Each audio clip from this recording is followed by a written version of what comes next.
Hoping this video finds you specifically. Yes, you, sitting there feeling like the weight of the entire world has decided to settle on your shoulders alone. I'm not talking about stubbing your toe. I'm talking about the hurt that doesn't have a visible scar. The quiet, persistent ache. The kind that reshapes who you are. If you are one of those who has been hurt too much, please stick with me. Because here's the thing.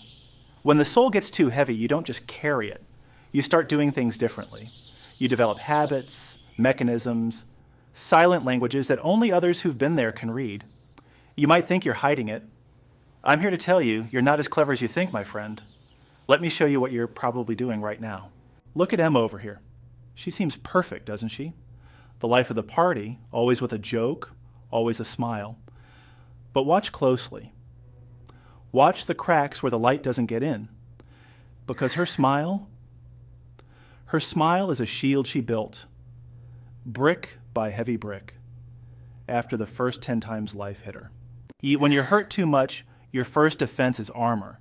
You stop sharing the real stuff, not because you don't have the words, but because you're exhausted by the reaction. You're done explaining something other people can't feel, so "I'm fine" becomes your mantra. You smile biggest precisely when everything inside is shattering. It takes energy, incredible energy. It drains you. And that energy you spend smiling, that was meant for living. And by the time you get home, you're not just tired, you're hollow. You're a battery that can't hold a charge because the damage is on the inside where no one can see it. No one can. Next, meet Leo. He's developed the second tactic, the fortress. When you've been let down, betrayed, or abandoned enough times, your brain learns a dangerous lesson. Reliance is a risk. Vulnerability is a target. Leo's philosophy? If he does it all himself, no one can let him down. Yes. Watch his phone. It's ringing. Someone cares, someone wants to help, but he won't answer. He cannot afford to feel indebted. He cannot risk a moment of weakness that might lead to an open door. His independence isn't pride. It's a self-imposed prison built to keep disappointment out. But it keeps warmth out too. You see, when you hurt this way, you become an island. A secure, fortified, empty island. But islands are lonely places, Leo.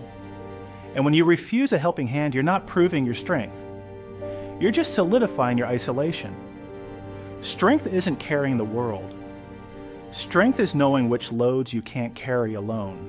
And finally, if the hurt continues, the system hits a tipping point. Your brain, it gets tired of feeling the pain. It's too intense, so it starts to go numb.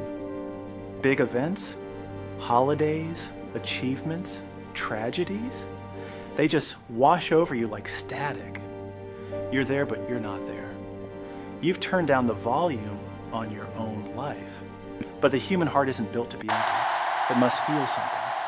So when the big things fail to move you, your soul gets desperate. It starts looking for beauty in the microdoses, safe doses. It looks for moments that can't disappoint. It's why you might spend hours watching a sunset, or get choked up over a simple old song, or stare at a leaf until you know its every vein. These small joys are safe. They require nothing from you. They don't promise, they just exist. They are tiny lifeboats of feeling when you're drowning in apathy. If you're doing these things, the fine, the fortress, the finding comfort only in the very small, you are trying to survive, not live. And I need you to understand, you are not broken for doing this. This is your soul's brilliant, desperate attempt to save itself, but a saved life is not always a full life. Let me speak directly to you again. If you saw yourself in Emma or Leo, I'm so sorry. I'm sorry for whatever or whoever made you build these walls. But listen carefully. Your trauma is real, and your pain is valid. But your past does not get to be your future. You were hurt, yes, but you were not erased. You don't have to heal today. You don't have to tear down the fortress with a bulldozer. Healing doesn't happen in one glorious explosion, it happens in micro steps. Maybe tomorrow you don't say fine. Maybe you answer one call. Maybe you let someone just sit with you. Wounds can only heal when they get air. Your fortress, as safe as it feels, is a tomb if you stay in it forever.